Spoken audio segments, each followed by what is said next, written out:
Salud desde San Juan, Argentina, en el living de mi casa, con los gatos durmiendo en los escalones de la escalera y la cerveza recién servida, les habla el epistemólogo ebrio, Gabriel Paravano, grabando en crudo porque la filosofía de las ciencias es cruda.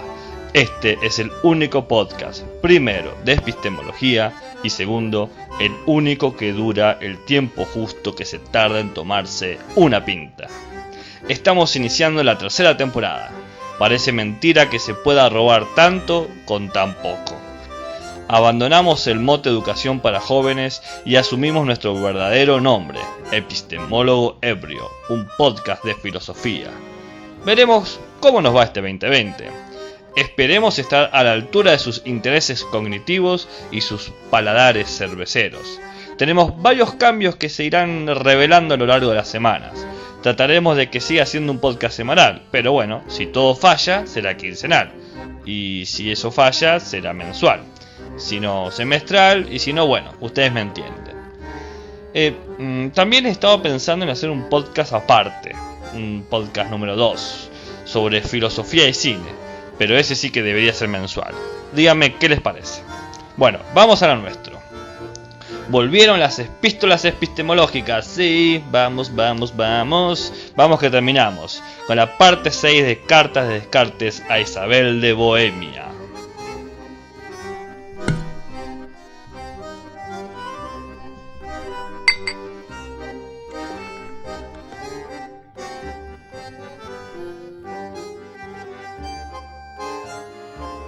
Lo último que escuchamos del intercambio epistolar, allá por el 2019, ¿se acuerdan del 2019?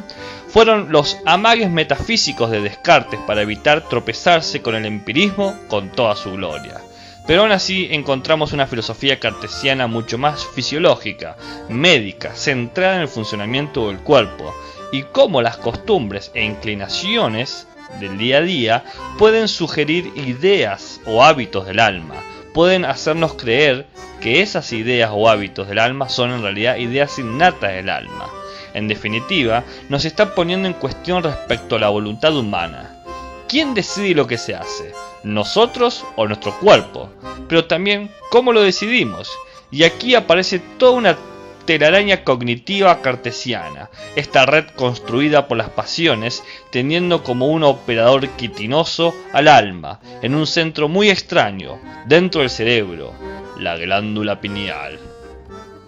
De Isabel a Descartes, La Haya, 25 de abril de 1646.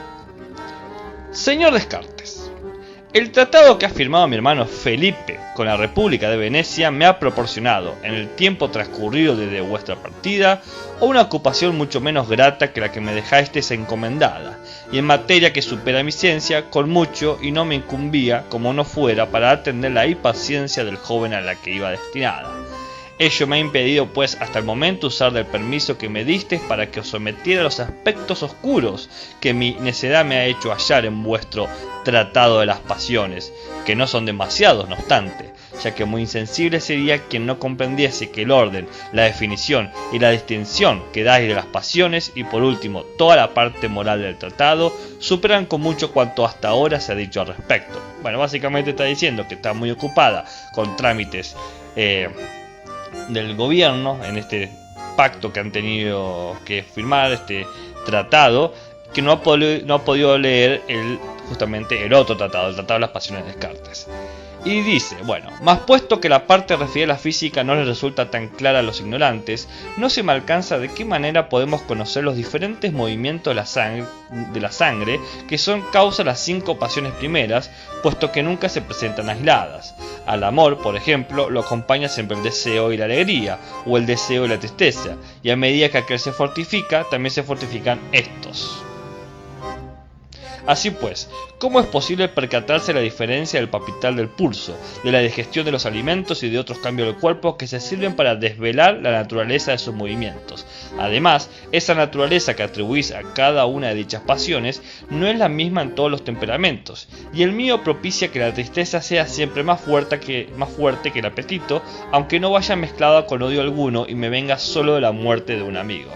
Fíjense acá que Isabel leyó el tratado, y en el tratado está diciendo Descartes que el movimiento de la sangre genera, a través de los espíritus animales, que son como unas pequeñas partículas que tienen la sangre, distintas emociones, distintas pasiones, que parecerían ser 5 pasiones primeras: amor, deseo, tristeza, alegría y odio. Bien, lo que dice Isabel es que si la causa es la misma, si el movimiento de la sangre genera tanto el amor, el deseo, la alegría, el odio y la tristeza, ¿cómo se diferencia esto? Porque a la misma causa dan los mismos efectos, pero acá tenemos una misma causa que da distintos efectos, y encima distintas pasiones van relacionadas de distintas maneras con distintas personas. Ella dice, cuando tengo tristeza no necesariamente voy a sentir más apetito,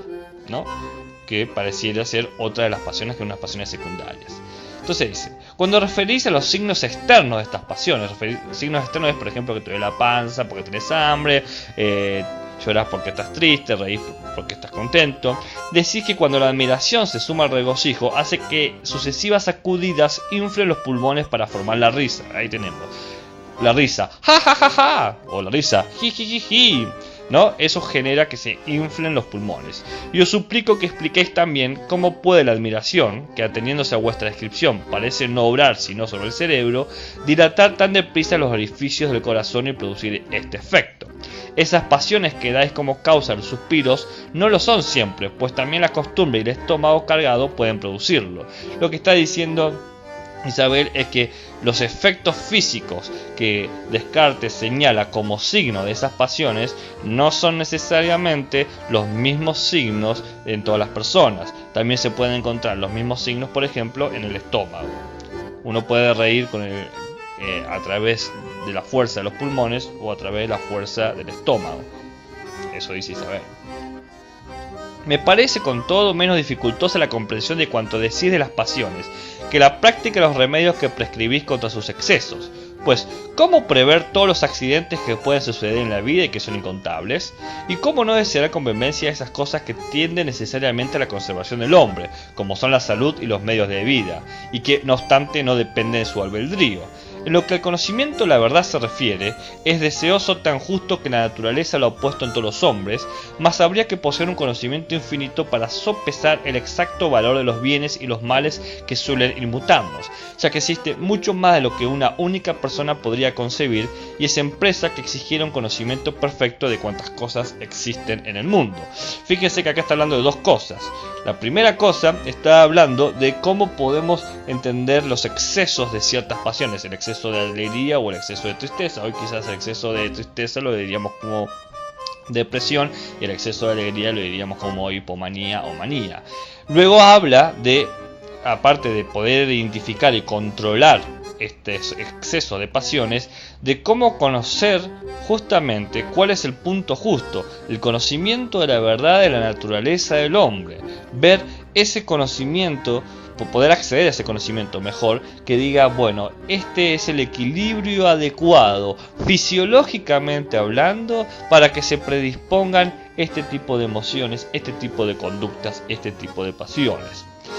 Sigue Isabel, puesto que ya me habéis expuesto vuestras principales máximas para la vida privada, me contentaría saber además las que preconizáis para la vida mundana, el día a día, que nos hace depender de personas tan poco sensatas que hasta el día de hoy mucho más me ha valido para esa vida el recurso de las experiencias que la razón.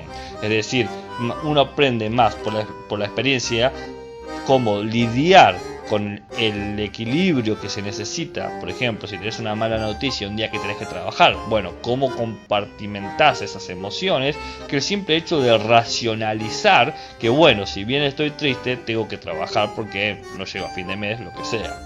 Entonces es la experiencia la que te ofrece mejor criterio que el simple razonamiento lógico.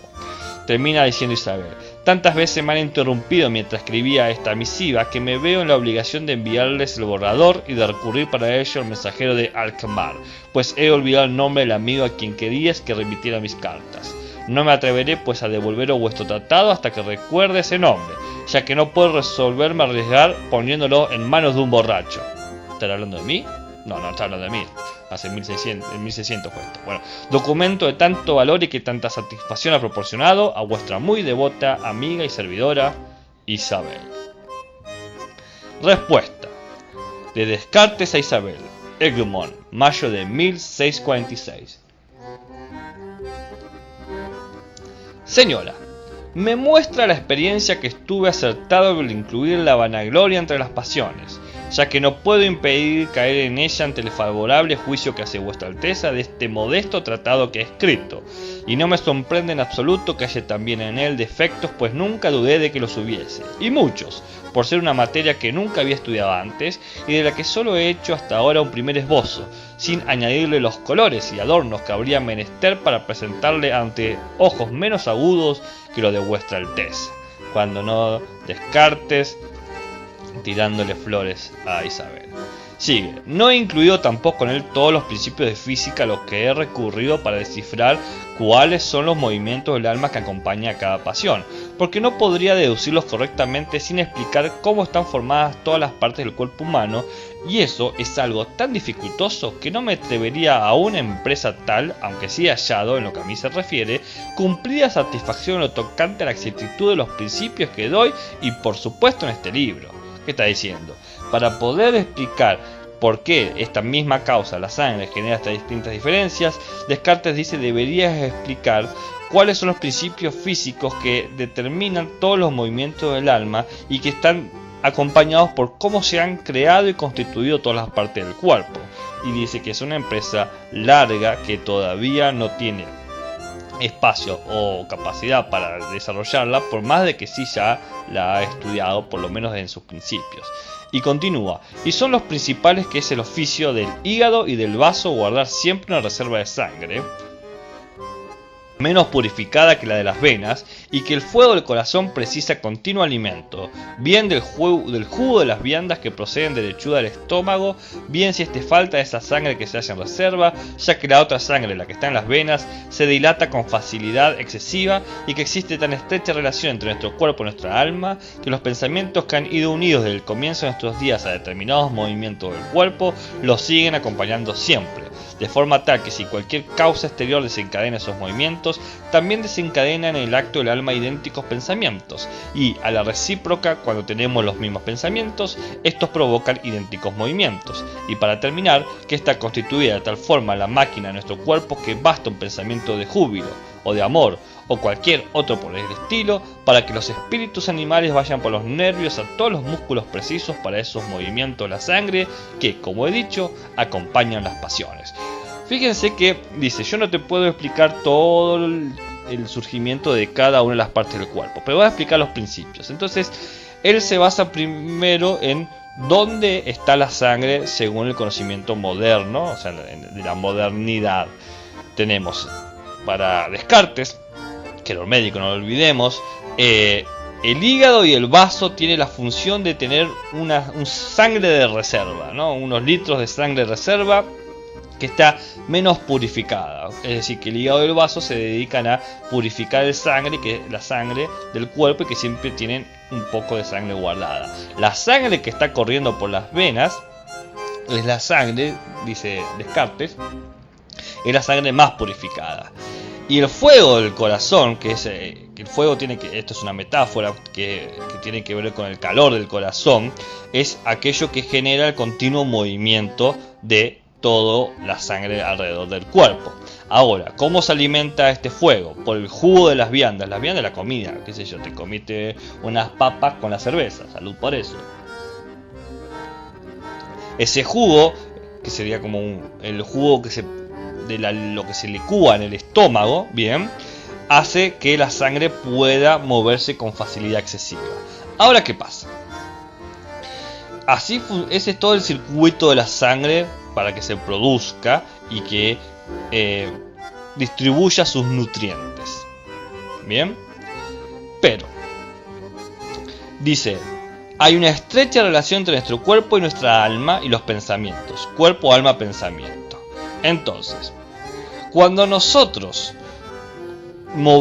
generamos un movimiento X, ese movimiento se traduce al circuito hidráulico que describió Descartes y que va marcando un cierto hábito, una cierta costumbre o una cierta pasión. Por ejemplo, el llorar. Bien. Ahora, este movimiento también se mantiene cuando, por ejemplo, nosotros recordamos el pensamiento que nos hizo triste. Es decir, este pensamiento funciona tanto de derecha a izquierda y de izquierda a derecha. Experimenté algo del mundo que me hizo llorar. Me golpeé el dedo chiquito. Ahora, yo después, al otro día, recuerdo que me golpeé el dedo chiquito y el pensamiento genera un movimiento que es las lágrimas. Este es el circuito cerrado de que piensa Descartes. Es un circuito que podemos decir que es continuo, por lo menos que se retroalimenta, porque tanto el pensamiento, la emoción o el movimiento pueden generar la pasión. ¿Bien? Dice: cierto es que no me ha sido fácil distinguir los que correspondan a cada pasión, puesto que estas nunca se dan solas. Mas no obstante, como nunca van juntas las mismas, he intentado fijarme en los cambios que cuando variaban de compañía sucedían en el cuerpo. Así, por ejemplo, si el amor y el júbilo fueran siempre juntos, no sabría decir a cuál de estas dos pasiones hay que atribuir la dilatación y el calor que aparece alrededor del corazón. Pero como el amor también va en ocasiones unido a la tristeza, y en tales casos sigue habiendo calor, pero no dilatación, he estimado que el calor corresponde al amor y la dilatación al júbilo. La dilatación tiene que ver con la risa, el jajaja. Y aunque el amor vaya siempre acompañado del deseo, no siempre coincide en un mismo grado, pues por mucho que se ame poco, se desea cuando no puede conservarse esperanza alguna. Y al no existir en consecuencia la diligencia y prontitud que aparecerían si el deseo fuera mayor, podemos jugar que de él vienen y no del amor. Admito que pueda la melancolía quitar el apetito, mas al haber notado siempre en mí mismo que lo acrecienta, a ello me atuve. Y opino que la diferencia procede de que para algunos el primer motivo de tristeza en la vida fue el no recibir alimentos en cantidad suficiente, y para otros que los recibían los perjudicaban. Y en esto se movían de los espíritus que quita el apetito, vaya siempre ligado a la pasión de la tristeza. Vemos igualmente que los movimientos que acompañan a las demás pasiones no son complementariamente iguales en todos los hombres y podemos atribuirlo a una causa semejante. Fíjense que la variación de las pasiones de las que está hablando Descartes tiene que ver con las experiencias particulares de vida continua. Por ejemplo, pasar continuamente hambre en momentos de tristeza o alimentar mucho. Nosotros si lo traemos de forma anacrónica diríamos: se te cierra el estómago porque estás triste, o te agarra ansiedad porque estás triste. Y entonces por lo tanto, cuando estás triste, alguien puede no querer comer o cuando están triste puede querer comer mucho. En lo tocante a la admiración, aunque tenga su origen en el cerebro y por lo tanto no pueda provocarla únicamente el temperamento de la sangre, que sí causa en muchas ocasiones júbilo o tristeza, pueden, pero merced a la impresión que hace en el cerebro, obrar en el cuerpo tanto como cualquier otra de las pasiones e incluso más, hasta cierto punto, pues la sorpresa que reside en ellas causa los movimientos más prontos. Y de la misma forma que podemos mover la mano o el pie casi en el preciso momento en que empezamos a moverlos, porque la idea de ese movimiento que se forma en el cerebro conduce a los espíritus a los músculos requeridos, así la idea de algo grato que sorprende la mente conduce en el acto a los espíritus a los nervios que dilatan los orificios del corazón. Es decir, vos pensás algo gracioso, te reís, vos querés mover un cuerpo, el pie porque te golpeaste, lo movés, etc. Las mismas señales externas que suelen acompañar a las pasiones pueden proceder también a veces de otras causas. Así, el rubor del rostro no lo provoca siempre la vergüenza, pues también puede venir el calor del fuego o del ejercicio corporal. Y esa risa que llamamos sardónica no es sino una convulsión de los nervios del rostro. Y de la misma forma podemos suspirar a veces por costumbre o por enfermedad, pero ello no impide que los suspiros sean signos externos de la melancolía o del deseo cuando la causan esas pasiones. En cuanto a los remedios para combatir el exceso en las pasiones, es decir, tener mucha alegría, mucha tristeza, reconozco que su práctica es dificultosa, e incluso que no bastan para impedir los desórdenes del cuerpo, sino únicamente para evitar la turbación del alma y que ésta pueda conservar su libertad de juicio. Por lo que no estimo que sea preciso tener un conocimiento exacto de la verdad de cada cosa, ni tan siquiera haber previsto en concreto los accidentes que pueden acontecer, cosa que sería sin duda imposible. No te podés preparar para todo lo que sucede en la vida, está diciendo Descartes. Pero basta con haber imaginado, de forma general, algunos más enojosos que los que habitualmente suceden y con haberse hecho el ánimo a soportarlos. Cuando por ejemplo te imaginas prepararte para una entrevista, un examen, un experimento, lo que sea, y te imaginas lo peor o cuál sería el peor escenario posible con tal de poder preparar tu espíritu o ánimo para poder sobrellevarlo. Tampoco creo que se peque gran cosa por el exceso al desear las cosas necesarias para la existencia, pues basta con mantener a raya el deseo de aquellas que son perjudiciales o superfluas, pues los deseos que no tienen sino al bien son a los que me parecen tanto mejores cuanto más intensos, y aunque quise mostrarme indulgente con un defecto mío y colocar entre las pasiones disculpables un asomo de languidez, tengo no obstante mayor estima la diligencia de los que ponen siempre gran entusiasmo en hacer todo cuanto consideran en cualquier aspecto deber suyo, incluso aunque no esperen de ello gran provecho. Está hablando Descartes acá de que la costumbre puede generar también una cierta virtud, un cierto deber, de una forma más o menos aristotélica. Llevo una vida tan retirada y me ha sido siempre tan ajeno el manejo de los negocios del mundo, que no sería menos impertinente que aquel filósofo que pretendía enseñar los deberes de un capitán en presencia de Aníbal si me atreviese aquí a dar máximas para la vida mundana. Es decir, él no va a hablar de cómo hay que vivir en el día a día. Y no me cabe duda de que eso que propone vuestra Alteza es la mejor de todas, a saber, que vale más tomar por norma la experiencia que la razón. Momento, a ver, de vuelta. Descartes cartesiano, o sea, Descartes, el ejemplar del racionalismo, el padre del racionalismo moderno, acaba de decir ¿qué cosa? Lo tengo que leer de vuelta. Y no me cabe duda de que esa que propone vuestra Alteza es la mejor de todas, a saber, que vale más tomar por norma la experiencia que la razón, puesto que en contadas ocasiones podemos tratar con personas totalmente sensatas, tanto como deberían serlo todos los hombres, para que lo bastase pensar qué deberían hacer para saber qué es lo que harán. Y suele suceder que los mejores consejos no son los más atinados con lo que es menester remitirse a la fortuna, que deseo se muestre tan dócil a vuestro deseo como este. Suyo, de Descartes a Isabel.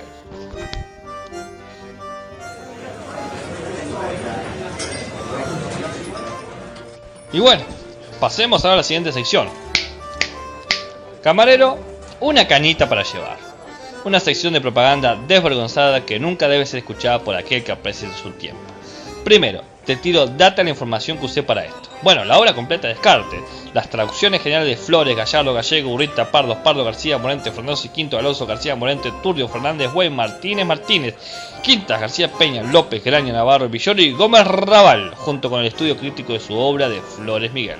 Segundo, tenemos un sponsor. Sí, aunque parezca mentira, alguien cree en nuestra capacidad de difusión. Ahí se va.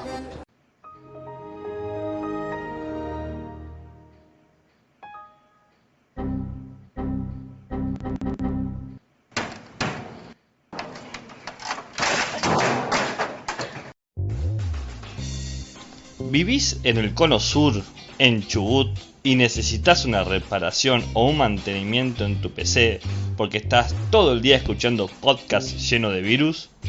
¿Se te perdió ese artículo científico o esas fotos del viaje y te das por finiquitado? Bueno, llegó Exodus, soluciones informáticas. Bueno, justamente hacen eso, darte soluciones informáticas. Deja de romperte la cabeza y llama a un profesional. Comunicate al 280 45 20 963. Si decís que vas de parte mía, te hacen un 10% de descuento. Con lo que ahorrás, te tomás la cerveza mientras esperás la computadora. Salud por Exodus, soluciones informáticas.